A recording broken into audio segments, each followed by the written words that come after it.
مفتی مبشر احمد ربانی Islamic scholar کچھ لوگ مسلمانوں کے اندر تفریق پیدا کرنے کے لیے ملک پاکستان کی جڑوں کو کھوکھلا کرنے کے لیے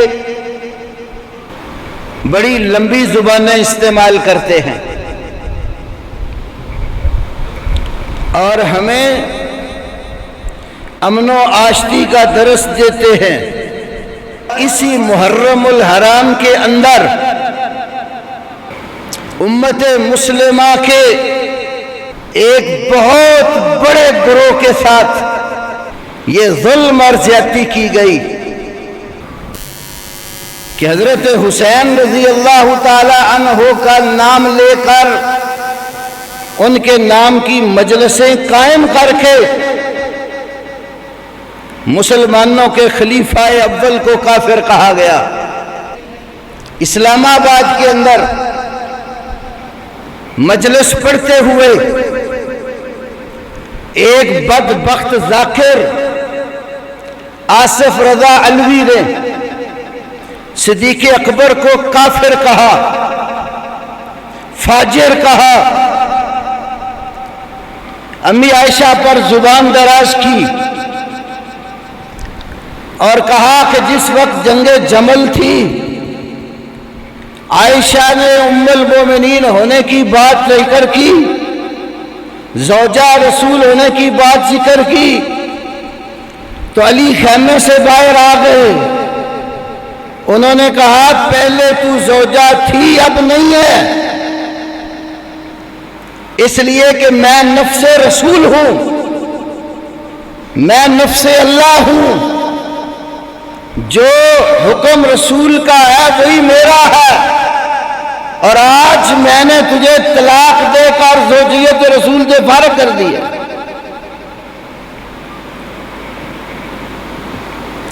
نکاح رسول اللہ صلی اللہ علیہ وسلم کے ساتھ اور طلاق علی دے رہے ہیں۔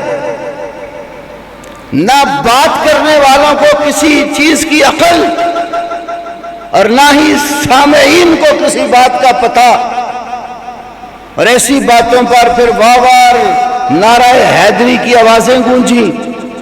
کہاں؟ اسلام آباد میں۔ کیا امن و آشتی کے نام پر یہ ظلم اور صدیق اکبر کو کافر کہنا، اس سے آپ امن پیدا کر سکتے ہیں؟ آج جس ملک کی زمام اقتدار جن لوگوں کے ہاتھ میں ہے وہ اسے ریاست مدینہ کہتے ہوئے تھکتے نہیں ہے۔ کیا ریاست مدینہ کا یہ کردار ہے کہ اسلام کے نام پر بننے والے ملک میں اور وہ شہر جس کو اسلام کے نام پر آباد کیا گیا اس کے اندر مجلس میں کھڑا ہو کر کوئی ملعون یہ بات کرے کہ ابوبکر کافر تھے، فاجر تھے، صدیقہ کائنات وہ اب رسول اللہ کی بیوی نہیں ہے، مولا علی نے ان کو طلاق دے دی؟ اتنا جھوٹ اور کذب اور اتنی بددیانتی اور ظلم! جو شخص صدیق اکبر کی صحابیت کا منکر ہے وہ قرآن کا منکر ہے، اس لیے کہ واحد ابوبکر ہے جن کو قرآن رسول کا صحابی کہتا ہے۔ جب غار میں اللہ کے نبی صلی اللہ علیہ وسلم کے ساتھ تھے، اذ یقول لصاحبہ لا تحزن ان اللہ معنا،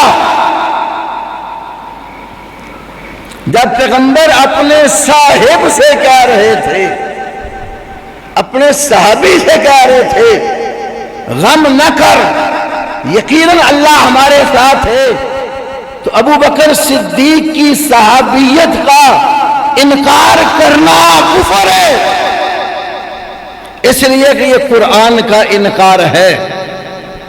قرآن انہیں صحابی رسول کہتا ہے، اور جو قرآن کا انکار کرتا ہے وہ مسلمان نہیں رہتا۔ جب ہم پھر یہ بات کرتے ہیں، پھر یہ کہتے ہیں کہ یہ فرقہ واریت ہے، ہم تو مسلمانوں کو کافر کہنے کے خلاف ہیں۔ جس وقت پاکستان کے اندر تکفیری پیدا ہوئے اور مسلمانوں کو کافر کہہ کر قتل و غارت گری اور دھماکے کر رہے تھے، اس وقت بھی ہم نے آواز اٹھائی، کفر کا فتویٰ دینا ہر کسی کا کام نہیں ہے، اور جو شخص کسی کو کافر کہتا ہے اگر اگلا بندہ کافر نہیں ہے تو کہنے والے پر وہ فتویٰ لوٹ آتا ہے۔ اور میں نے اس پر بڑی مفصل کتاب لکھی، مسئلہ تکفیر اور اس کے اصول و ضوابط۔ ہم نے تو مسلمانوں کو کافر کہنے کو بڑا جرم قرار دیا، اور تم رسول اللہ کے صحابہ کو، نبی پر اپنی جان قربان کرنے والوں کو، رسول اللہ کے حکم پر کٹ مرنے والوں کو، رسول اللہ کے سسر اور اس امت کے پہلے خلیفہ کو کافر کہتے ہو۔ اس کے رد عمل میں ہم اگر تمہارا کفر ننگا کرنا شروع کریں گے، پھر فرقہ واریت کا نام نہ لینا۔ ہم جانتے ہیں کہ آپ کے مذہب میں کیا کچھ ہے، یہ سارے کا سارا مذہب جھوٹ اور تقیے پر مبنی ہے، اور جتنا جھوٹ اس قوم میں پھیلایا ہے، کائنات میں اتنا بڑا جھوٹا کوئی نہیں ہے۔ کبھی بھی اس طبقے نے اسلام اور مسلمانوں کا ساتھ نہیں دیا۔ دنیا میں کافروں کے ساتھ جتنی بھی بڑی بڑی جنگیں ہوئی ہیں، یہ ہمیشہ کافروں کے ساتھ کھڑے ہوئے ہیں، یہودیوں کے ساتھ کھڑے ہوئے ہیں، عیسائیوں کے ساتھ کھڑے ہوئے ہیں۔ اور ہمارے بچے سکولوں میں پڑھنے والے جانتے نہیں ہیں، ایران کا کبھی بھی ووٹ پاکستان کے حق میں نہیں رہا، یہ ہمیشہ انڈیا کے ساتھ کھڑا ہوا ہے۔ اور یہاں سے لوگ قتل و غارت گری اور فرقہ واریت کے لیے تیار کر کے پاکستان بھیجے جاتے ہیں۔ یہ ویڈیو بھی نیٹ پر موجود ہے۔ کراچی میں پولیس افسران نے پریس کانفرنس کر کے بتایا، کچھ لوگ پکڑے گئے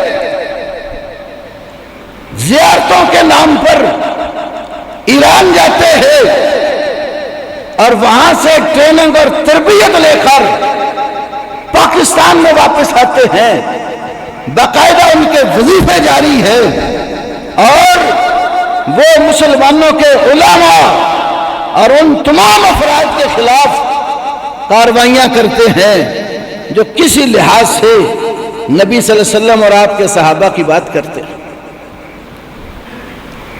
یہ ساری ویڈیو نیٹ پر موجود ہے۔ گورنمنٹ کو کیا پتہ نہیں ہے یہ کرونا کا ڈرامہ کدھر سے آیا تھا؟ ابتدا اس کی تفتان بارڈر سے، ایران کے راستے سے بلوچستان میں اور کراچی اور حیدرآباد سندھ میں اس کو داخل کیا گیا، اور پھر میڈیا میں اتنے خبیث لوگ گھسے ہوئے ہیں، انہوں نے اس کا رخ موڑ کر تبلیغی جماعت پر ڈالنے کی کوشش کی۔ پھر پرویز الہی صاحب کا بیان آیا تو کچھ تھوڑا سا اس بات کو سٹاپ ہوا. تو یہ سازشیں کوئی آج کی نہیں ہے. ہمیشہ سے اس قوم نے اسلام اور مسلمانوں کی کمر میں چھرا گھونپا ہے، اور آج امن کمیٹیاں بنوا کر صدیق اکبر پر تبرہ بازی، امی عائشہ پر زبانیں تان، اور یہ لوگ جو ام المؤمنین صدیقہ کائنات سیدہ عائشہ صدیقہ طیبہ طاہرہ رضی اللہ تعالی عنہا پر زبان کھولتے ہیں. میں آپ کو قرآن کی ایک آیت پیش کرتا ہوں، غور کیجئے. امی عائشہ تو وہ ہے جب منافقوں نے ان پر زناکاری کی تہمت لگائی، اللہ نے ان کی پاک دامنی میں سورہ نور نازل کر دی، اور اس سورت میں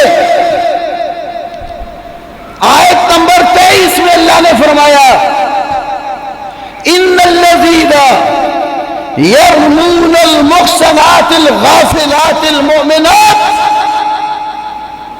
بے شک وہ لوگ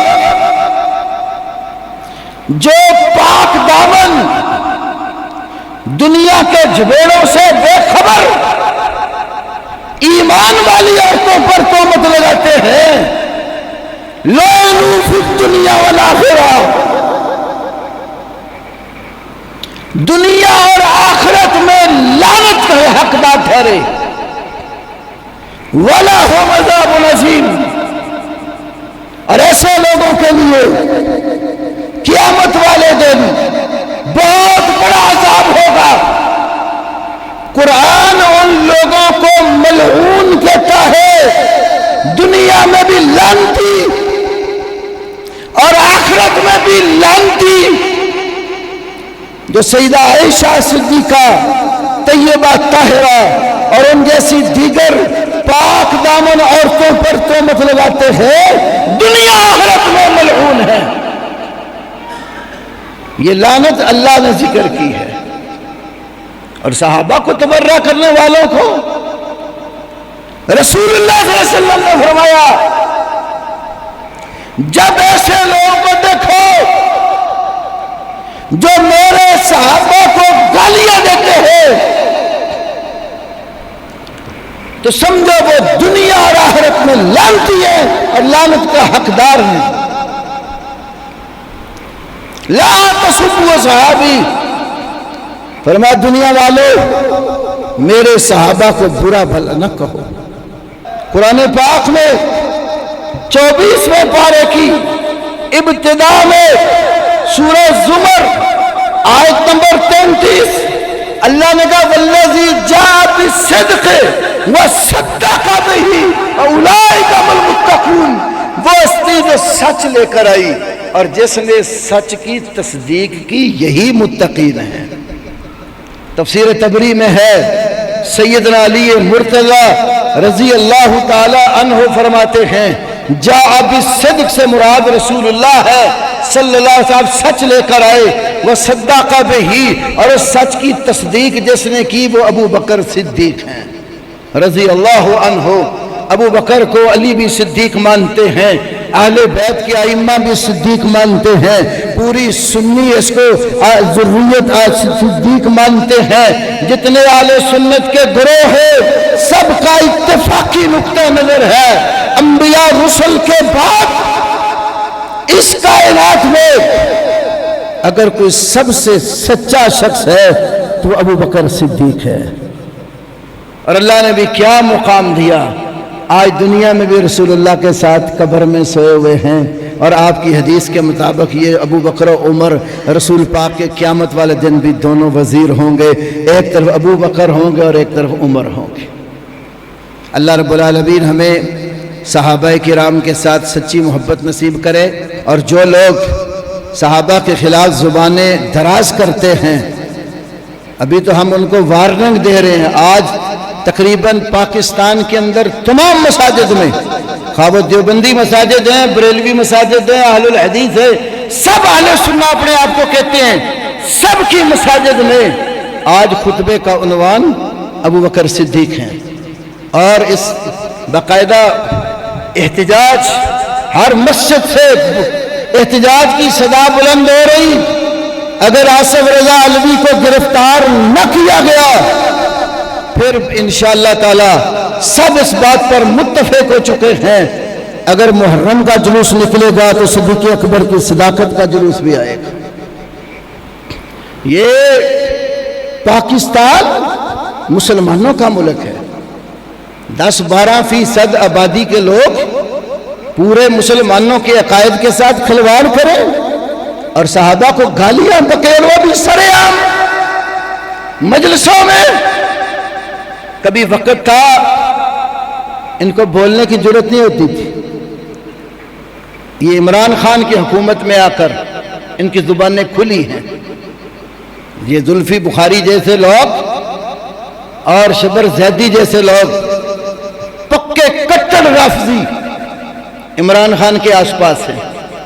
میں اپنے پی ٹی آئی والے بھائیوں سے بھی کہتا ہوں، یہ دنیا ختم ہو جانی ہے، قیامت والے دن ایمان اور عقیدہ کام آنا ہے۔ ایسے ڈاکوؤں کو اور فاسقوں اور فاجروں اور ظالموں کو، دشمنان صحابہ کو پہچانو اور ان کو اپنی صفوں میں گھسنے نہ دو۔ مدینہ کی ریاست کا دعوے دار ہو اور والی ہو اور اس کے ہوتے ہوئے صدیقہ کائنات اور صدیق اکبر کو تبرہ کیا جائے، یہ تو کسی عام مسلمان کی غیرت بھی گوارا نہیں کرتی، حکام بالا کی غیرت کیسے اس کو گوارا کر رہی ہے۔ جن لوگوں کے دلوں پہ اس کا اثر نہیں ہوا وہ اپنے ایمان کی فکر کریں۔ کل رسول اللہ کو کیا منہ دکھاؤ گے قیامت والے دن، جب آپ کے ساتھ ایک طرف ابو بکر ہوں گے اور ایک طرف عمر ہوں گے۔ اس لیے میرے بھائیوں، میں نے پچھلے جمعہ بھی کہا تھا، اپنی صفوں میں ایسے چوروں کو اور کالی بھیڑوں کو پہچان کے رکھو۔ امام بخاری رحمہ اللہ نے تو اپنی کتاب میں لکھا ہے، نہ ان کے پیچھے نماز پڑھی جائے، نہ ان کو سلام کیا جائے، نہ ان کی بیمار ہو جائے بیمار پرسی کی جائے، نہ ان سے رشتے ناطے طے کر نکاح کیے جائیں، نہ ان کے ہاتھوں سے ذبح کیے ہوئے جانوروں کو کھایا جائے۔ یہ خلق و افعال العباد امام بخاری کی بڑی مشہور کتاب ہے، اس کے اندر انہوں نے ذکر کیا۔ تو علامہ احسان علی ظہیر رحمہ اللہ نے ایک موقع پر کہا تھا، کہیں شیعہ اور سنی اور سارے لوگ اکٹھے تھے، تو شیعہ نماز پڑھانے لگا نا، تو کسی نے، علامہ صاحب نے نہیں پڑھی، کسی نے کہا کہ آپ نے نماز نہیں پڑھی، کہنے لگے جو صدیق اکبر کے ایمان کو نہیں مانتا میں اس کو امام کیسے مان سکتا۔ اس لیے ہمارا ناطہ اس قوم کے ساتھ کبھی بھی نہیں ہو سکتا۔ تو ضرور پہچانیے ایسے لوگوں کو جو صحابہ کو برا بھلا کہتے ہیں، اور وقت آنے پر اگر ضرورت پڑے تو سب کو اپنا احتجاج ضرور ریکارڈ کروانا چاہیے، وگرنہ صحابہ کرام کا پرسان حال اگر آپ لوگوں میں سے کوئی نہیں ہوگا تو پھر کل قیامت والے دن رسول اللہ اور آپ کے صحابہ کے سامنے کس منہ سے کھڑے ہوں گے۔ اللہ ہمیں رسول اللہ کی سچی محبت نصیب کرے، خلفائے راشدین کی سچی محبت نصیب کرے، صحابہ کرام سے محبت اور پیار عطا کرے، ازواج مطہرات بنات الرسول اور اہل بیت کرام سب کی عزت اور اکرام کرنے کی توفیق عطا کرے۔ ہمارے نزدیک سب واجب الاحترام ہیں، یہ ایک ہی گروہ کائنات میں جھوٹوں کا ایسا ہے جو سوائے حضرت علی کی اولاد کے اور 3 صحابہ مقداد بن اسود، سلمان فارسی اور بلال رضی اللہ عنہ، ان کسی کو مسلمان نہیں مانتے۔ اللہم لعنہم لعنا کبیرہ۔